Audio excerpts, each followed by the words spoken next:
Hello friend, cooking recipes में तमारुं स्वागत है। आज આપણે બનાવીશું બારડોલીના પ્રખ્યાત એવા આપણે પાત્રા બનાવીશું। તો અમારી ચેનલમાં તમે નવા આવ્યા હોય ને હજી સુધી ચેનલને સબસ્ક્રાઈબ ન કરી તો સબસ્ક્રાઈબ કરજો, લાઈક કરજો અને વધુમાં વધુ તમારા ગ્રુપમાં શેર કરજો।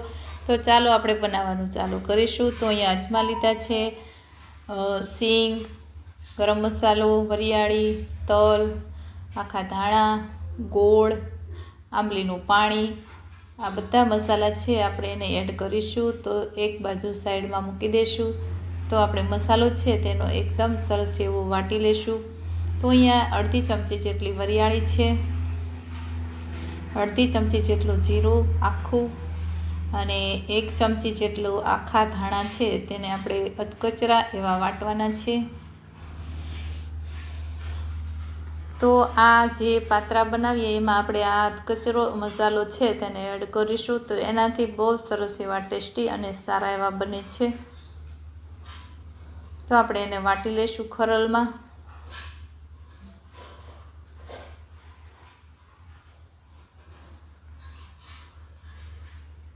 તો હવે આપણા જે ધાણા છે તે અધકચરા એવા વટાઈ ગયા છે। તો હવે એને આપણે કાઢી લઈશું।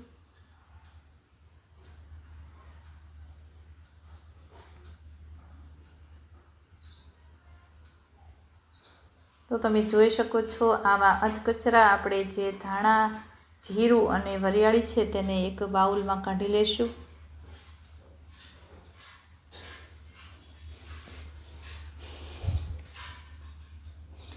હવે આપણે તેનો લોટ છે તે બનાવી લઈશું। તો અહીંયા 2 વાટકી મેં ચણાનો લોટ લીધો છે, ઝીણો એકદમ। તો અહીંયા 2 વાટકી ચણાના લોટ સામે આપણે 1 વાટકી છે તે ચોખાનો લોટ ઝીણો છે તે એડ કરીશું। તેનાથી પાત્રા છે તે એકદમ ક્રિસ્પી અને ક્રન્ચી બનશે। તો જે મસાલો આપણે વાટીને એડ રાખ્યો તો તેને એડ કરીશું। અહીંયા છે સિંગનો ભૂકો, તેને પણ આપણે એડ કરી દઈશું।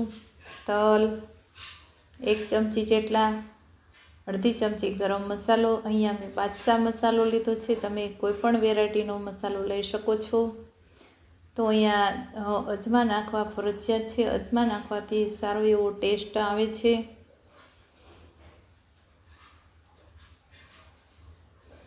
હવે અહીંયા આપણે મસાલા કરી લઈશું। તો 1 ચમચી અહીંયા મેં જીરા પાવડર, અડધી ચમચી હળદર પાવડર અને 1 ચમચી આપણે લાલ મરચું પાવડર એડ કરીશું અને તેને પણ આપણે બધા મસાલા છે તેને આ રીતે મિક્સ કરી લેશું। તો અહીંયા આપણે સ્વાદ પ્રમાણે આપણે નમક, અહીંયા મેં નમક નથી પણ આપણે જે બેકિંગ સોડા આવે છે તે એડ કર્યા છે। બેકિંગ સોડા ન હોય તો તમે પાપડનો જે ખારો હોય છે તે તમે એડ કરી શકો છો। અહીંયા આંબલીનું પાણી અને ગોળ છે તેને આપણે એડ કરી દઈશું। અહીંયા તમારી પાસે ગોળ કડક હોય તો તેને થોડોક એવો ઓગાળીને લઈ લેવો, કેમ કે મારે પીગળેલો જ ગોળ છે એટલે મારે ઓગાળવાની જરૂર નથી।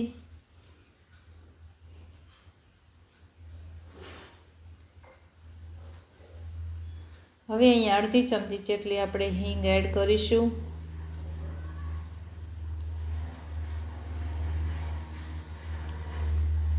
અને 1 ચમચી જેટલું આપણે તેલ એડ કરીશું। તેલ એડ કરવાથી જે આ પાત્રા છે તેનું બેટર એકદમ સરસ એવું બનશે અને આ ટેસ્ટ પણ સારો આવશે। હવે અહીંયા આપણે સ્વાદ પ્રમાણે થોડુંક મેં નમક એડ કર્યું છે, તેને પણ આપણે મિક્સ કરી લઈશું। હજી આપણે 1 મસાલા બાકી રહી ગયા છે તેને પણ એડ કરીશું, પણ પહેલાં બરાબર થોડુંક મિક્સ કરી લઈએ જે આ પાવડર છે તેને। હવે અહીંયા લીંબુનું અડધા લીંબુનો રસ એડ કરીશું, કેમ કે આંબલીનું પાણી પણ એડ કર્યું છે અને લીંબુ પણ એડ કર્યા છે। તેની સામે બેલેન્સ કરવા માટે આપણે ગોળ 2 ચમચી જેવો એડ કર્યો છે। તો આ રીતે તમે પાત્રા બનાવશો તો ખૂબ સરસ એવા બારડોલીના પ્રખ્યાત પાત્રા હોય એવા જ પાત્રા બને છે।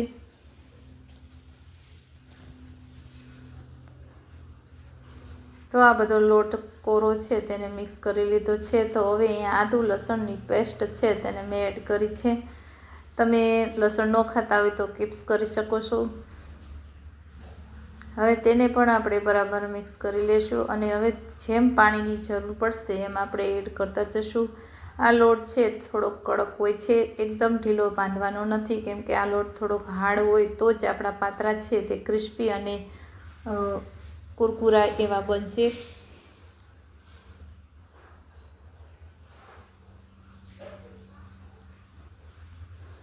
તો હવે લોટ આપણો ભેગો કરી લીધો છે. હવે થોડુંક પાણી નાખી અને થોડુંક ઢીલો કરીશું આપણે.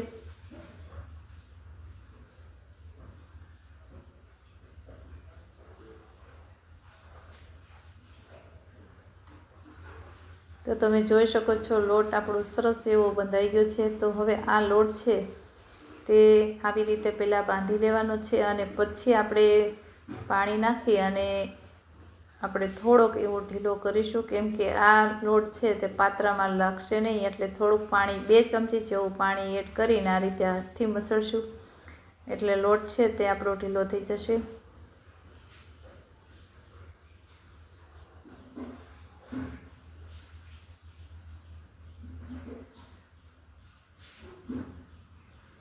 તો આ રીતે હાથની મદદથી આપણે હજી થોડીક પાણીની જરૂર છે તો થોડુંક પાણી આપણે એડ કરતા જશું અને લોટ છે થોડોક એવો નરમ છે એવું કરીશું.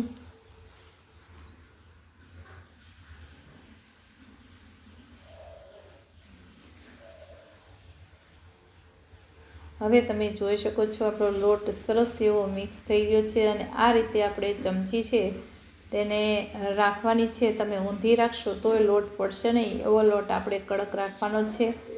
તો આ રીતનો લોટ હશે તો તમારા જે પાત્રા છે તે એકદમ ક્રિસ્પી એવા બનશે. તો લોટ આપણો સરસ એવો થઈ ગયો છે રેડી. તો હવે સાઈડમાં મૂકીશું અને અહીંયા મેં અળવીના પાન અથવા તો તમે પાત્રાના પાન પણ કહી શકો છો. તો એની જે નસોનો ભાગ છે તેને કાઢી લેશું.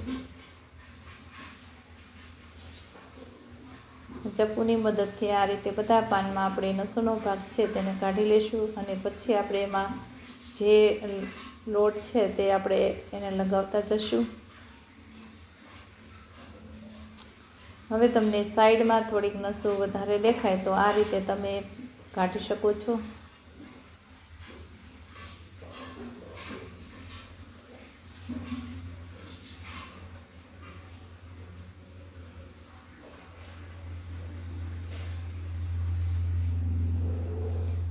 આ રીતે બીજા પાનમાં પણ આપણે નસો કાઢી લઈશું.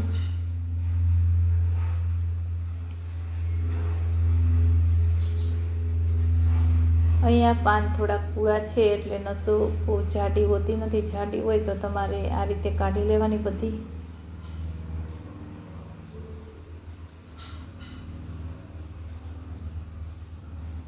હવે આપણે એક ચોપિંગ બોર્ડ ઉપર આપણે પાન એડ રાખીશું. એની ઉપર આપણે જે બેટર બનાવ્યું છે તેને લગાડી લેશું. તો તમે જોઈ શકો છો આ રીતે થોડુંક હાર્ડ લાગે છે પણ લોટ થોડોક કડક છે. આ રીતે તમે લોટ કડક રાખશો તો જ તમારો જે આ પાત્રાના પાનમાં જે પાત્રા બનશે એ ક્રિસ્પી એકદમ સરસ એવા બનશે. તો આ રીતનો લોટ હોવો જોઈએ. થોડીક હાથમાં આપણે થોડુંક વજન દેવું પડશે.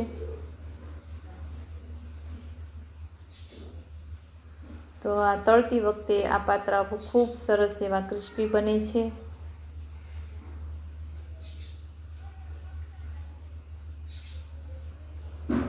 લોટ ઢીલો હશે તો પાત્રા તમારા ક્રિસ્પી નહીં બને, એટલા માટે લોટ થોડોક હાર્ડ રાખવાનો છે. હવે આ રીતે આપણે બીજું પાન પણ એડ કરી દઈશું. આવી રીતે આપણે 4 પાનનું બીડું વાળીશું. 4 પાન એડ કરવાથી એકદમ સરસ એવા બીડા વળશે અને પાત્રાના જે તળાશે એટલે ક્રિસ્પી પણ બનશે.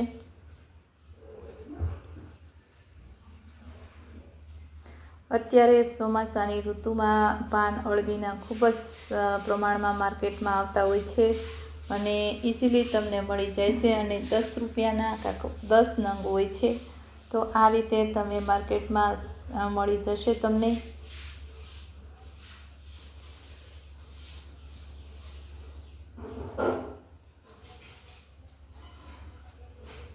તો હવે આ રીતે આપણે ત્રીજું પાન પણ એડ કરી દઈશું. તો આ રીતે પાન બધા એડ કરતા જવાના અને લોટ છે તેને આપણે લગાડતું જવાનું.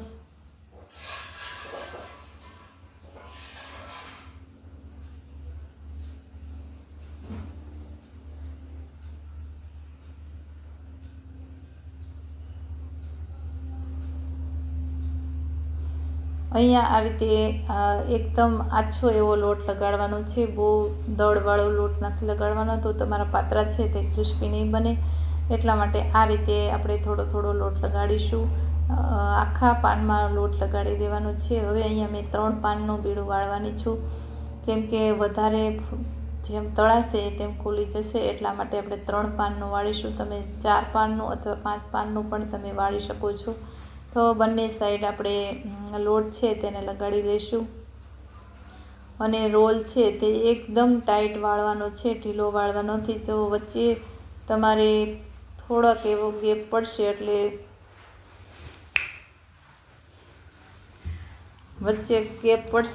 તરત જ બીડો છે તે ખુલી જશે. એટલે એકદમ ટાઈટ રોલ વાળવાનો છે.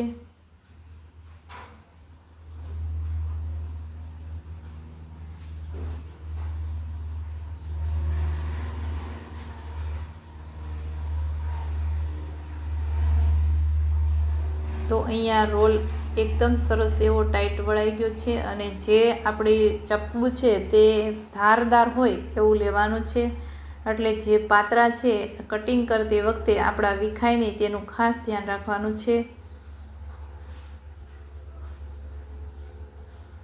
તો તમે જોઈ શકો છો આ રીતે આપણું કટિંગ કરવાનું છે. અહીંયા મીડિયમ સાઇઝના આપણે પાત્રા રાખીશું, બહુ જાડાઈ નહીં અને એકદમ પતલાઈ નહીં એવી આપણે સાઈઝ રાખીશું. તો તમે જોઈ શકો છો આપણા પાત્રા કેટલા સરસ એવા બની અને રેડી થઈ ગયા છે. તો હવે આપણે પછી એને તળી લઈશું. તો આ રીતે આપણે કટિંગ કરી લઈશું.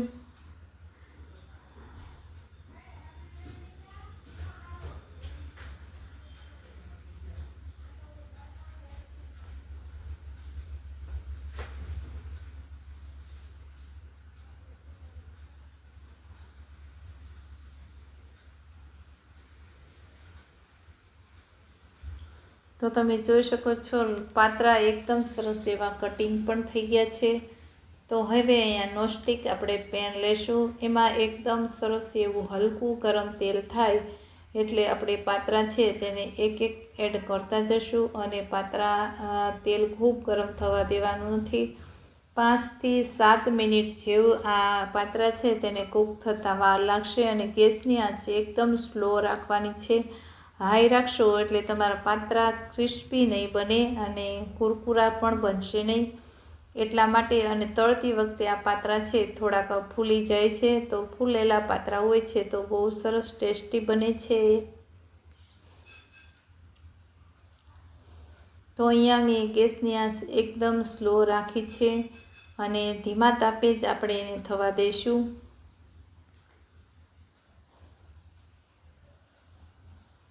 હવે અહીંયા 3 મિનિટ જેવું થઈ ગયું છે એટલે આપણે પાત્રા છે તેને ફેરવી લઈશું. તો તમે જોઈ શકો છો આપણો કલર પણ ચેન્જ થઈ ગયો છે પાત્રાનું. તો આ રીતે ધીમા ધીમા તાપે થવા દેશું એટલે આપણા પાત્રા છે તે એકદમ સરસ એવા ક્રિસ્પી બનશે.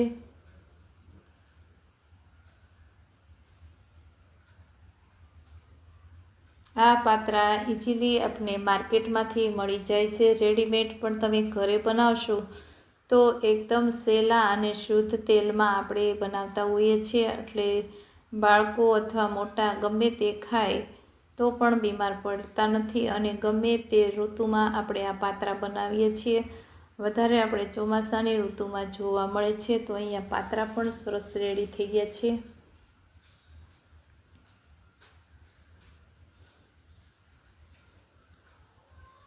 તો અમારી રેસીપી સારી લાગી હોય તો તમે જોઈ શકો છો આપણા પાત્રા છે તે એકદમ સરસ એવા ક્રિસ્પી બની ગયા છે. તો આ રીતના આપણા પાત્રા હોવા જોઈએ, અવાજ પણ આવે છે એકદમ સરસ એવો. તો આ રીતે તમે બનાવશો તો સરસ એવા બનશે. તો અમારી રેસીપી સારી લાગી હોય તો વિડીયોને લાઇક કરજો, શેર કરજો અને અમારી ચેનલને સબસ્ક્રાઈબ કરવાનું ભૂલશો નહીં. બાજુમાં આપેલી ઘંટી દબાવશો એટલે નવી નવી રેસીપીના નોટિફિકેશન તમને દરરોજ જોવા મળશે. Thank you.